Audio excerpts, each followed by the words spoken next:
Sepuh 2, Pesanggrahan Keramat. Pesanggrahan Keramat. Pesanggrahan Keramat.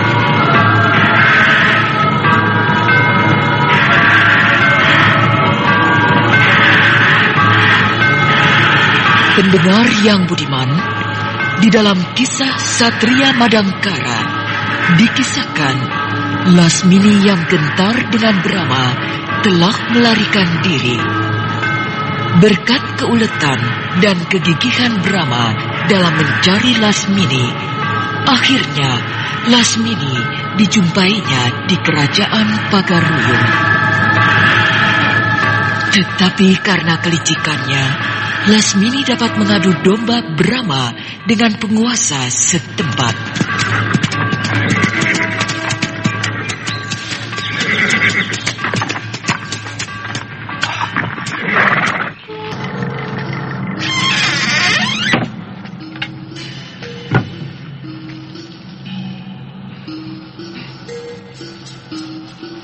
Mau apa lagi, Lasmini? Membunuhku?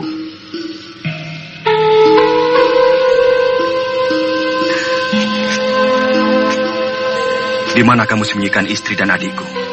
Mereka ku tinggal di Bukit Kalam. Buat apa ku bawa ke tanah seberang?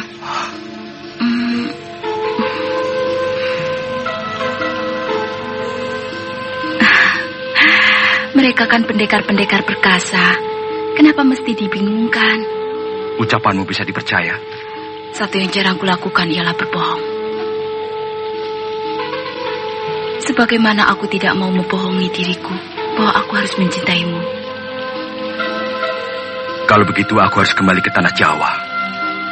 Kalau ternyata terjadi apa-apa dengan istri dan adikku, aku akan kembali untuk menghukum kamu. Jangan mimpi, pendekar. Hanya aku yang mampu membebaskan kamu. Keselamatanmu berada di ujung lidahku. Kamu tahu, panglima perang di sini adalah kekasihku. Lebih baik kau terima tawaranku. Aku benar-benar mencintaimu. Aku akan mintakan pangkat yang tinggi untukmu.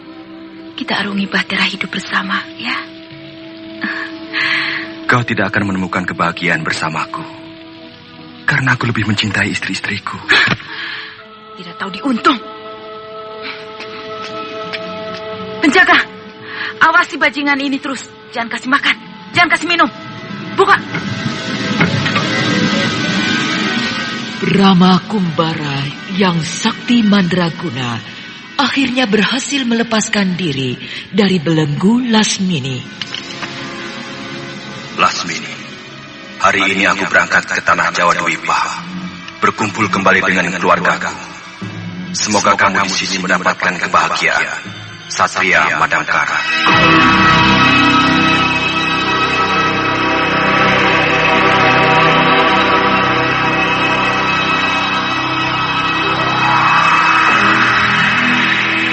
Hei, buka.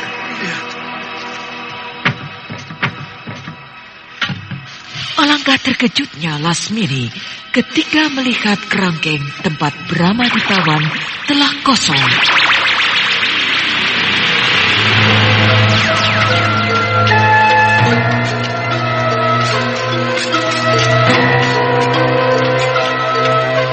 Sesampai di Madangkara, Brahma memanggil para bawahannya dalam pelaksanaan pembuatan pesanggrahan keramat di Goa Pantai Selatan. Semua pekerjaan itu Brahma percayakan penuh kepada Tumenggung Aji Santa.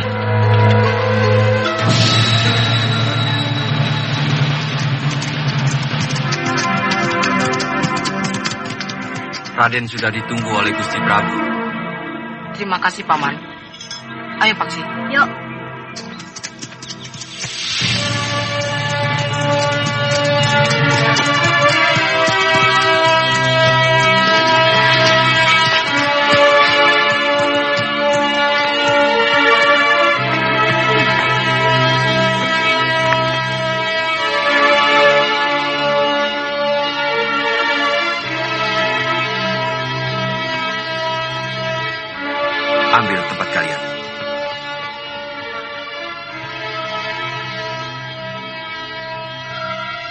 Ini memang bukan pekerjaan ringan. Tapi aku percaya, Tumenggung Aji Santa akan mampu melaksanakan tugas besar ini dengan baik. Atas restu Baginda.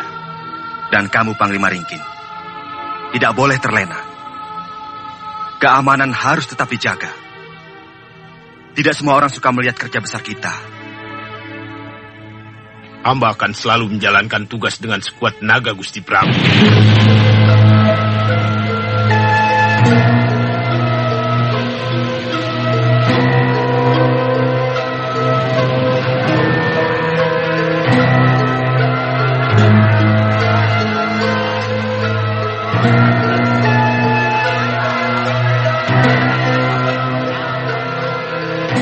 Pembuatan pekerjaan raksasa pesanggerahan keramat di Goa Pantai Selatan dikerjakan dengan penuh semangat oleh para rakyat Madangkara.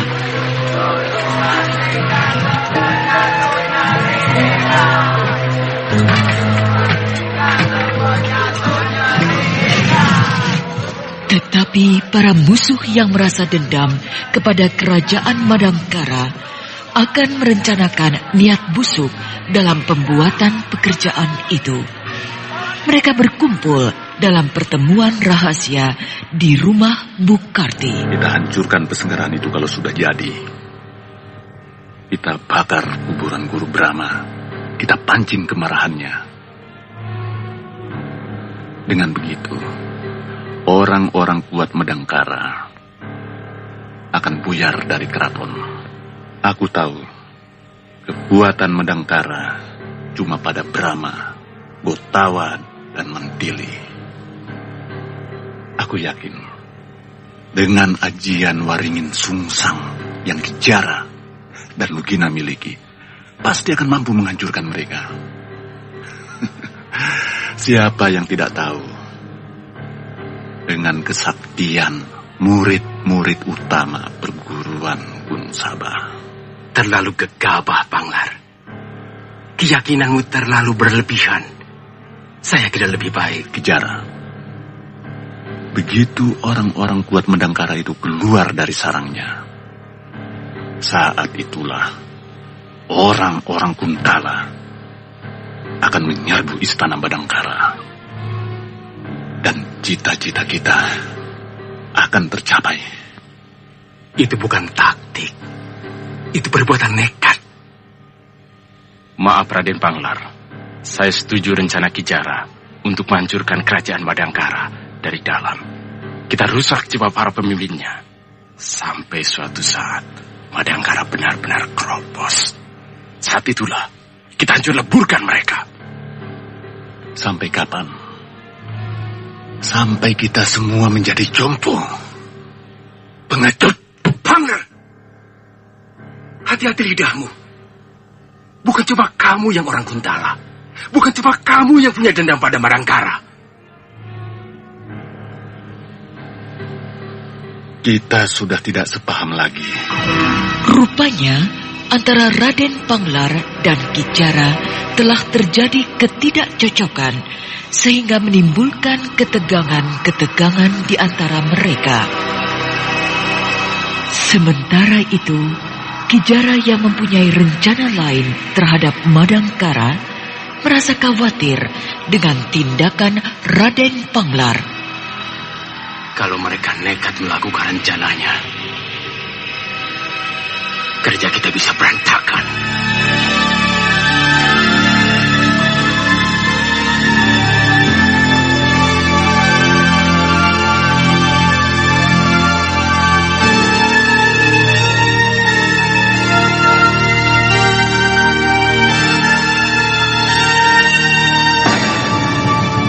Lasmini yang telah melanglang buana sampai ke negeri seberang, akhirnya kembali menginjakkan kakinya di tanah Jawa Dwipa, diantar oleh Nakoda Sudamani.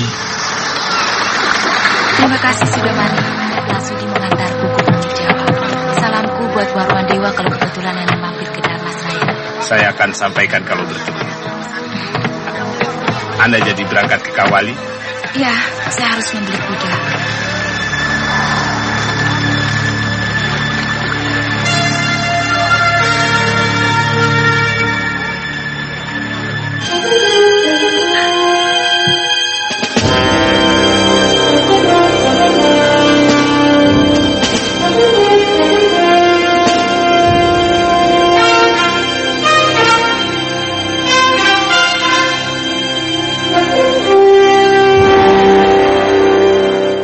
Kemelut rumah tangga Tumenggung Aji Santa, beritanya terdengar sampai ke keraton Madangkara. Sudah 3 hari Tumenggung Aji Santa tidak berangkat, Gusti Prabu. Apa mungkin dia sakit? Hamba kurang tahu, Gusti Prabu. Menurut pekati di rumah beliau, mungkin Gusti Tumenggung pergi ke rumah mertuanya di desa Angsana untuk menengok istri beliau. Ada apa dengan istrinya? Hamba kurang tahu, Gusti Prabu. Suruh menghadap padaku kalau datang. Daulat, Gusti Prabu.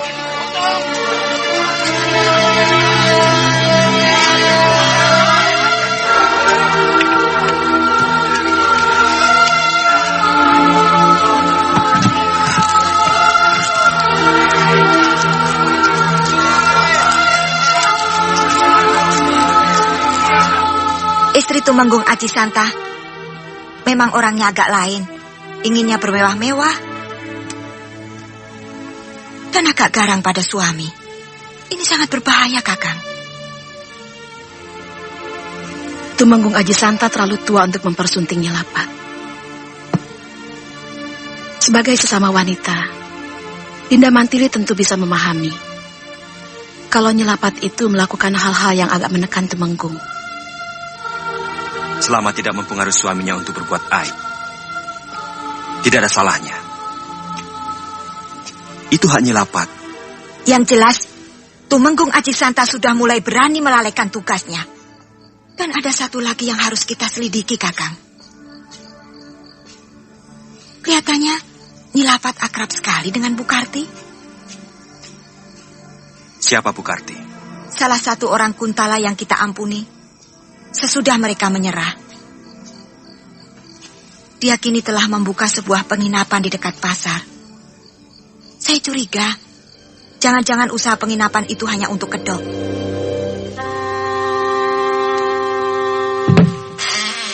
Suami macam itu perlu dikasih pelajaran, Nyi Dewi. Mungkin semua ini karena kesalahan saya. Sebenarnya saya cuma ingin bersahabat dengan pembesar-pembesar Madangkara. Siapa tahu, suatu saat saya bisa menawarkan barang dagangan saya. Anda tidak salah, Ki. Suami saya memang yang keterlaluan. Terus, apa yang harus saya lakukan? Ya, kalau perlu, tinggalkan saja dia. Bercerai? Tidak usah. Saya rasa Nyi Dewi pulang saja ke rumah orang tua, ke desa. Pasti beliau akan kebingungan, kelabakan, dan akhirnya beliau akan menjemput Nyi Dewi. Dan tentunya Nyi Dewi harus berpura-pura tidak butuh.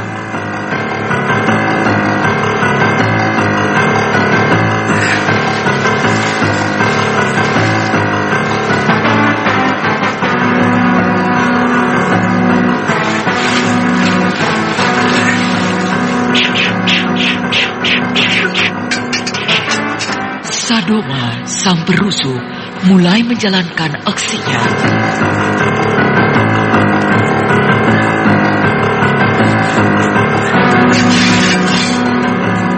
Dengan dibantu kawan-kawannya, dia mengobrak-abrik pesanggrahan keramat.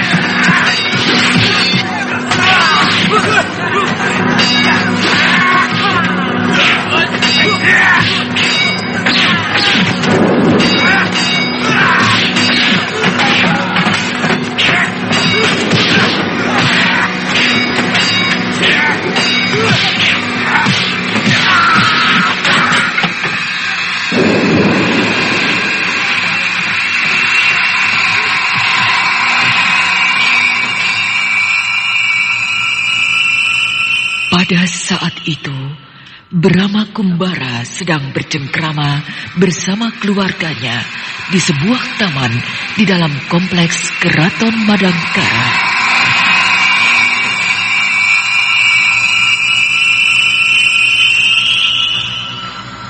Sebentar lagi, Bentar dan Paksi akan punya kawan bermain. Aku...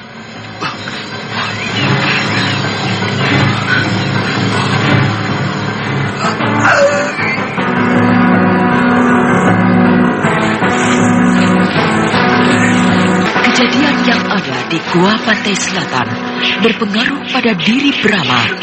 Dia merasa tersiksa. Mantili, Dewi Harnum, dan Patih Gotawa merasa heran apa yang telah terjadi sebenarnya pada diri Brahma.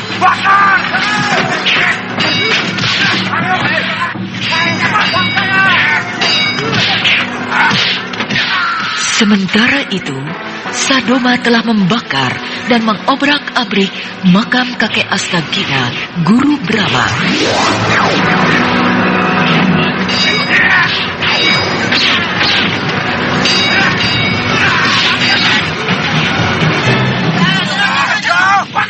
Ayo menuju gua! Kejadian di gua pantai selatan menyiksa Brahma. Dan tiba-tiba saja datang Raja Wali Raksasa membawa Brahma yang sedang tersiksa itu.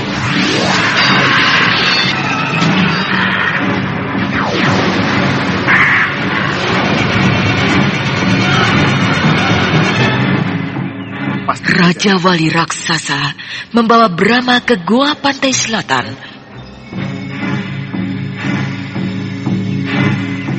Pasti terjadi apa-apa. Dinda Mantili ikut saya. Kanda Harnum dan Kanda Paramita tunggu di istana.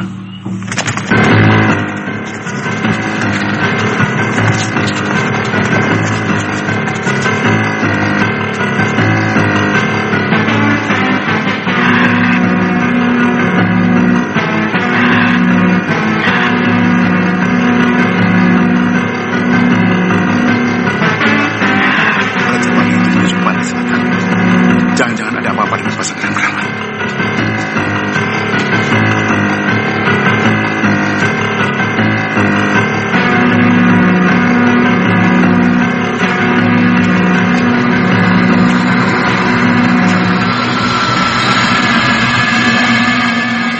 Ketika Brahma siuman didapati gua pantai selatan telah hancur, Brahma Kumbara murka. Dia menjelma menjadi raksasa Buto Agni.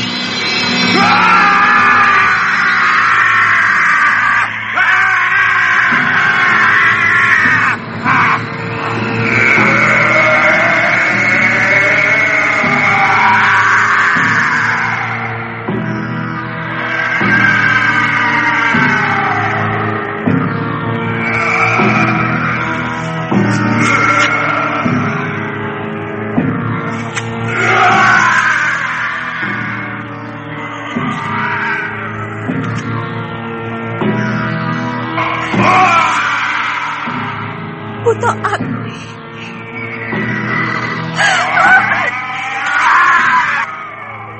Pikir kamu, semua akan hancur leburkan.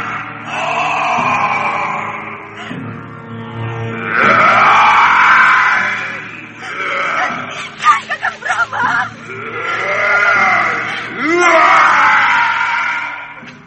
Hentikan, Kakang. Hentikan. Dan kalau Kakang melakukan itu, Kakang telah menyalahi kodrat sebagai makhluk. Ini penghinaan besar kepadaku. Mereka menginjak-injak harga diri. Bukan hanya Kakang sendiri yang terhina, tapi semua rakyat Madangkara. Semua yang telah mencucurkan keringat membangun pesanggrahan ini merasakan apa yang telah Kakang rasakan. Apa yang harus kita lakukan? Kita cari pengacau-pengacau itu. Mereka pasti orang-orang Kutala.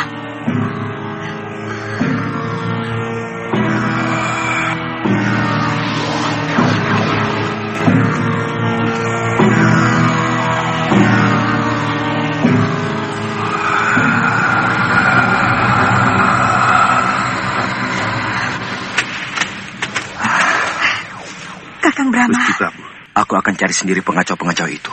Kalian cepat kembali ke Madangkara. Aku khawatir ada apa-apa. Suruh Panglima Ringkin, Gomati, dan Senopati yang lain bersiap siaga. Kelihatannya pengacauan ini sudah direncanakan. Baik, Gusti Prabu. Tentang pasanggrahan ini, apa langsung dibangun kembali? Sesudah aku kembali. Ampun Gusti Prabu. Hamba demam pulasan. Hamba melihat dengan mata kepala hamba sendiri. Yang membakar pasanggrahan ini, semuanya orang yang berpakaian warna merah dengan topeng muka berwarna hitam. Salah seorang Di antara mereka ada seorang perempuan. Jangan-jangan gerombolan hantu merah, pembunuh-pembunuh bayaran. Pemimpinnya suami istri yang bernama Sadoma dan Dewi Alikdamis. Aku kenal orang-orang itu. Tapi yang aku tahu gerombolan itu sudah bubar. Kakang Brahma, lebih baik saya ikut supaya cepat selesai. Kakang Gotawa, saya kira mampu memimpin Madangkara kalau terjadi sesuatu. Begitu juga baik, Gusti Prabu. Sebab mereka selalu berpencar kalau sudah menjalankan tugas.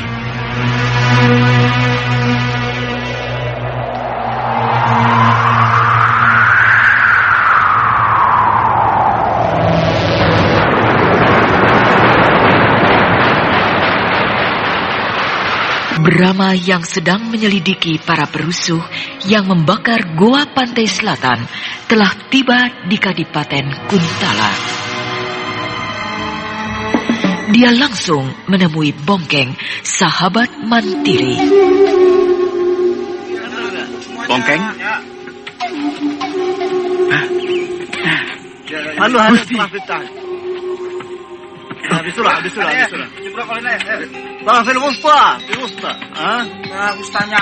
Aku ingin tanya sesuatu.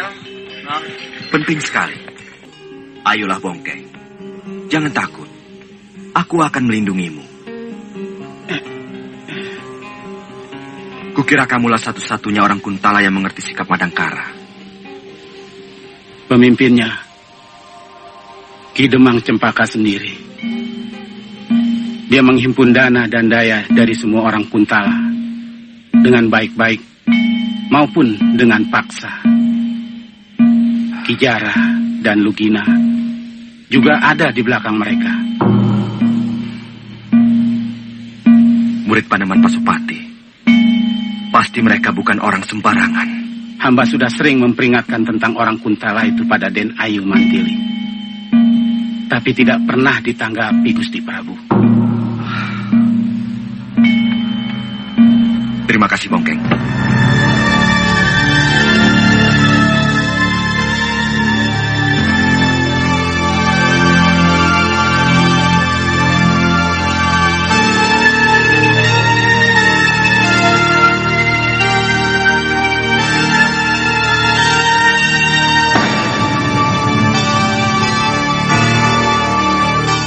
Mendengar keterangan Bongkeng, Brahma langsung menuju ke Kademangan Cempaka. Dia langsung menemui Demang Cempaka.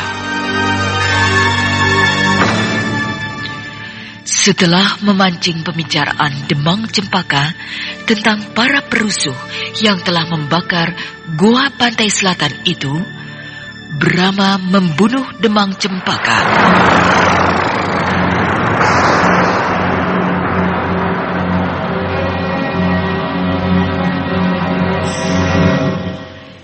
Sementara itu, Mantili yang memasuki sarang gerombolan hantu merah mendapat beberapa jebakan.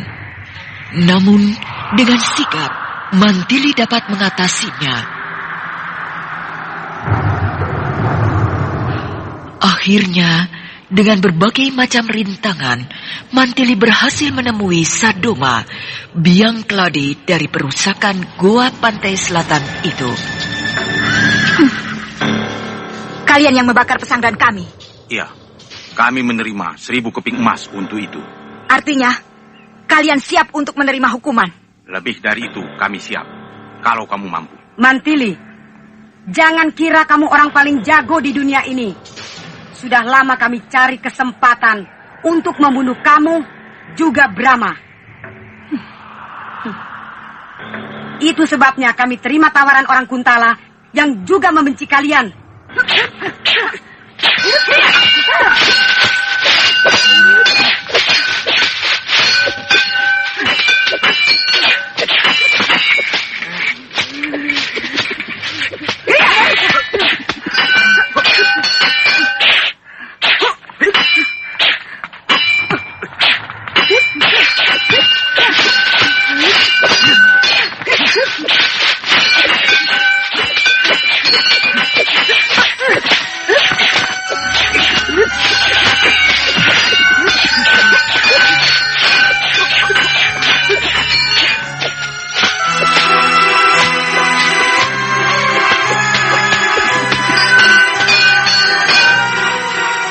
Pertarungan antara Mantili melawan Sadoma dan Dewi Alit Damis sangat serunya, sehingga Mantili terdesak.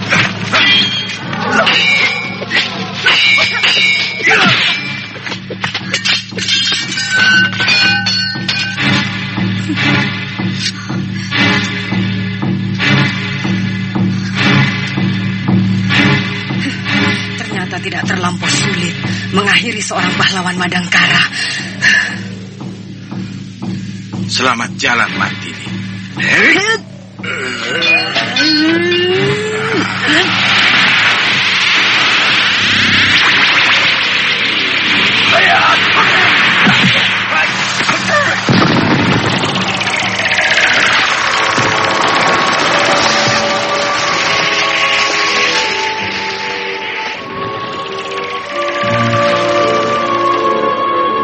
Pada saat yang sangat genting itu, Brahma datang membantu Mantili bersamaan dengan kehadiran Juragan Basra dan Lasmini. Mereka menonton pertarungan itu.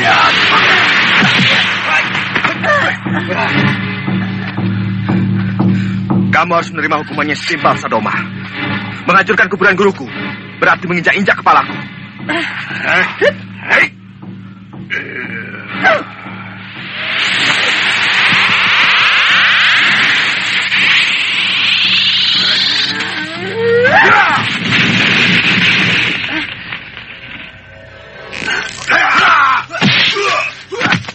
Buat apa nonton orang berantem? Pulang yuk. Kau pulang sendiri, tapi aku suka pada orang-orang gagah.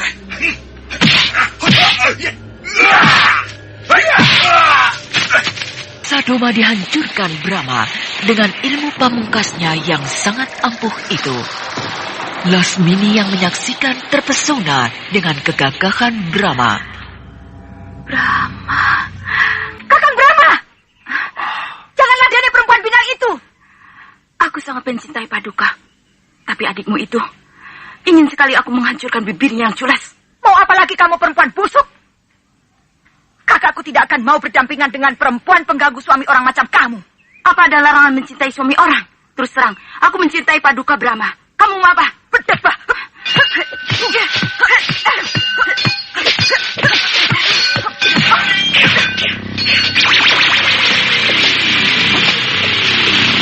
Tidak usah menambah musuh. Kita kembali ke Madangkara.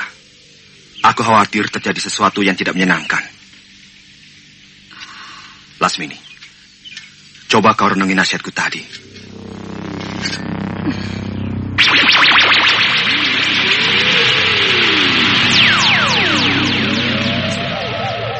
Kita harus bergerak terus, Kijara. Jangan mandek. Karena mandek berarti mati. Saya akan buka tempat perjudian. Pelacuran. Dari sana sumber dana bisa kita dapatkan dengan mudah. Hati-hati, Bukarti. Jangan khawatir.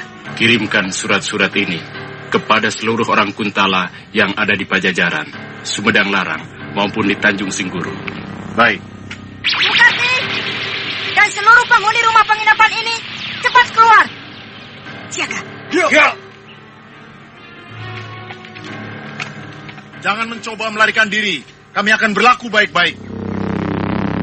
Ternyata kamu telah menyalahi kebebasan yang kami berikan, Bukarti. Kalian telah menyusun kembali sebuah pemberontakan. Kami tidak akan pernah berhenti memusuhi negerimu. Biadab. Ya.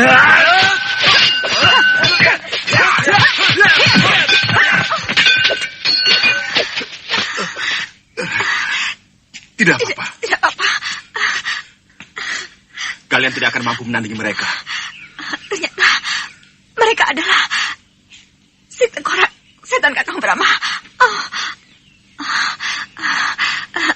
Saya pernah dihadang waktu mengadakan perondaan dekat Kademangan Sepaka.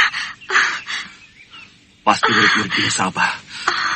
Pukulan tadi adalah tahap paling bawah dari ajian Waringin Sungsang. Biar aku yang mengejar. Setelah membantu Mantili, Brahma berhasil mengejar Kijara dan Lugina. Maka terjadilah pertarungan yang sengit. Dua ilmu kedikjayaan bertemu, tetapi rupanya ajian Waringin Sungsang lebih unggul dari ajian Serat Jiwa milik Brahma.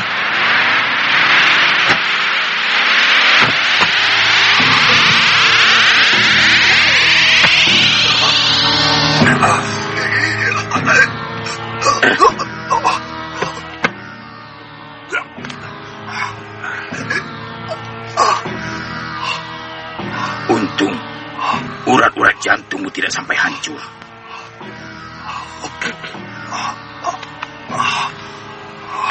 Ternyata Kakang Pasupati berhasil menciptakan ilmu yang lebih tinggi dari Serat Jiwa.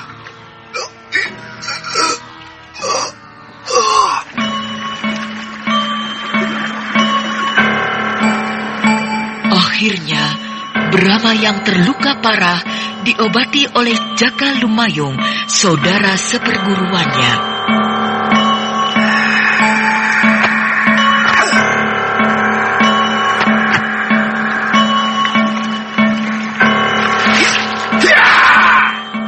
Kekalahan ajian Serat Jiwa membangkitkan tekad Brahma untuk menciptakan ilmu lampah lumpuh.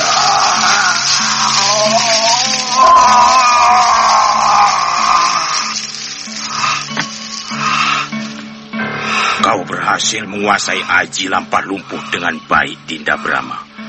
Ki Astagina pasti bangga punya murid seperti Dinda. Terima kasih Kanda Jaka Lumayung. Mungkin saya segera akan kembali ke Madangkara.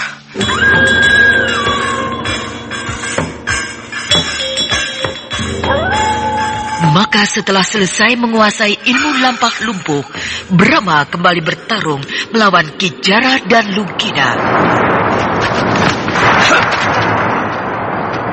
Brahma Kumbara, kita lanjutkan permainan kita tempo hari. Anda benar-benar luar biasa. Tidak usah basa-basi, Kijara. Kalianlah yang sebenarnya hebat. Kalau kalian mampu membunuhku. Bagaimana kalau kita mulai?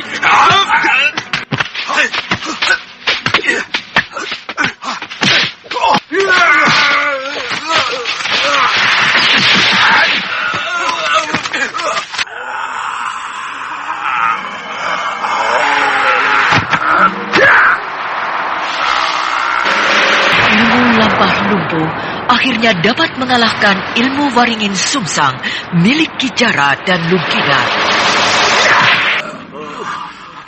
Ampuni hamba, Gusti Brahma. Kami berjanji tidak akan mengaco lagi. Kakang Brahma, bunuh saja mereka. Kalau diampuni, mereka pasti akan membuat kekacauan lagi. Jangan, Mantili. Bukan perbuatan seorang ksatria membunuh orang yang sudah tidak berdaya. Mari pulang. Aku takut Harnum akan melahirkan.